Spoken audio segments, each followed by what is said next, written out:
کے ولی کے بیٹے نے نوک نیزہ پر تلاوت کر کے بتایا کہ دیکھو قرآن اور اللہ یہ دعویٰ نہیں کرتا، اللہ جو کہتا ہے آل محمد کر کے بتاتے ہیں، قرآن ثابت لکھ کر بتاتا ہے، ہم بتاتے ہیں عمل کر کے کہ جو قرآن نے کہا ہے قرآن جھوٹ نہیں بولتا۔ عزیزان گرامی، اب ہم بھی تو حسین نے بچایا کیا ہے؟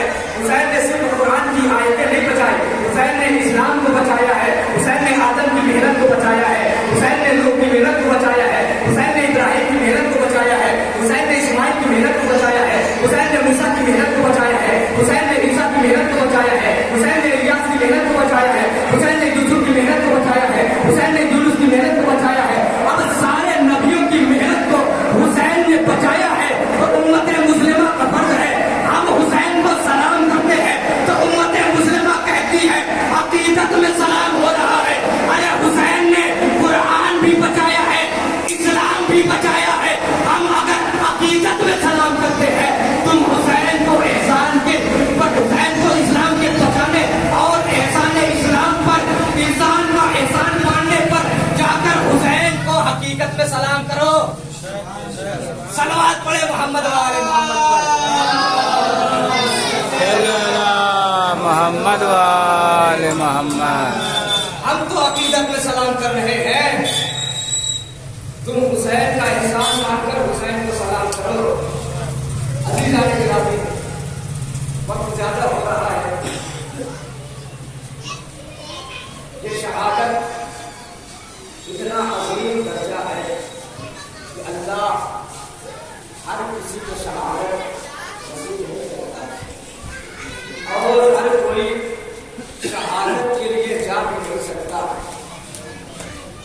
واقعات آپ کو مل جائیں گے، واقعہ زندہ ہے، واقعہ کربلا سے اچھا کوئی واقعہ نہیں ہے۔ شہادت کے نام سے بتا جائے، جب حسین مدینے سے چلے تھے تو ہزاروں لوگ حسین کے ساتھ تھے، چھوڑنے کے لیے آئے تھے، اور کتنے لوگ حسین کے ساتھ میں تھے، لیکن جب مکہ پہنچے اور ایک ایسا خطبہ دیا کہ دیکھو کربلا میں کوئی نہیں زندہ ہوگا، سارے مارے جاؤ گے۔ یزید ایسا ظالم بادشاہ ہے، کسی کو زندہ نہیں چھوڑے گا، اگر چلنا ہے تو میرے ساتھ چلو۔ اب جیسے جیسے قافلہ حسین کا بڑھا، تاریخ میں لکھا دھیرے دھیرے لوگ پیچھے ہٹتے گئے۔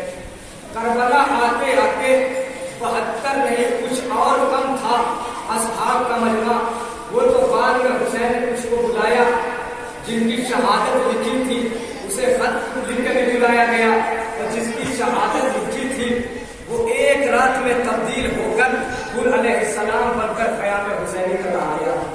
تو ہر کسی کو شہادت نصیب نہیں ہے، شہادت کے لیے عشق آل محمد ضروری ہے، سیرت معصومین ضروری ہے۔ اگر سیرت معصومین ہوگی دنیا آپ کو زبردستی سے مل جائے گی، کیونکہ دنیا کو آل محمد کے اخلاق اور سیرت پسند نہیں ہے، کیونکہ دنیا ایک ظالم حکومت ہے، وہ چاہتی ہے کہ ظلم و جور کر کے دنیا پر حکومت قائم کی جائے۔ آل محمد سکھاتے ہیں کہ مظلوموں کی حمایت کر کے ظالم بادشاہ کے تخت تاج پلٹ کیا گیا ہے۔ عزیزان گرامی، کربلا ایک ایسا زندہ معرکہ ہے جہاں پر ایک چھوٹے سے بچے کی بھی قربانی دی گئی، شہادت دی گئی تاکہ دین اسلام بچ جائے۔ عزیزان گرامی، بہت سرناک کربلا واقعہ ہے یہ۔ حسین اور اصحاب حسین کے جگر تھے، جنہوں نے اپنے جگر کا نام اسلام کو دیا، استعمال کیا اسلام کو۔ دنیا قرض دیتی ہے، لیکن کربلا قرض ایسا دیتی ہے کہ انسان اگر دل سے اس قرض کو سمجھ لے، اصل خدا کی، وہ ایک ایسا مقرر انسان ہو جائے جیسا دنیا چاہتی ہے، جیسا اسلام چاہتا ہے۔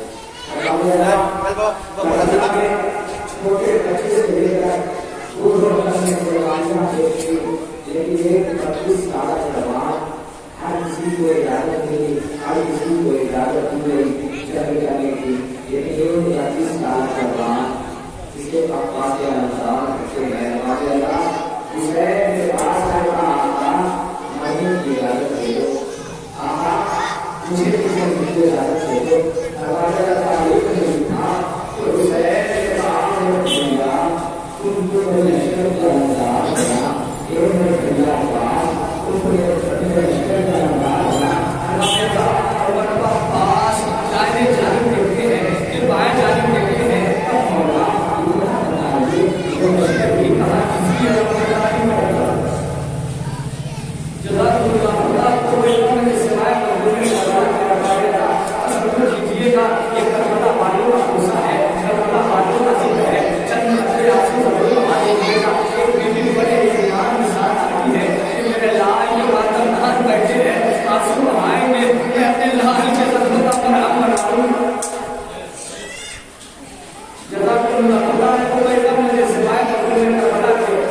اللہ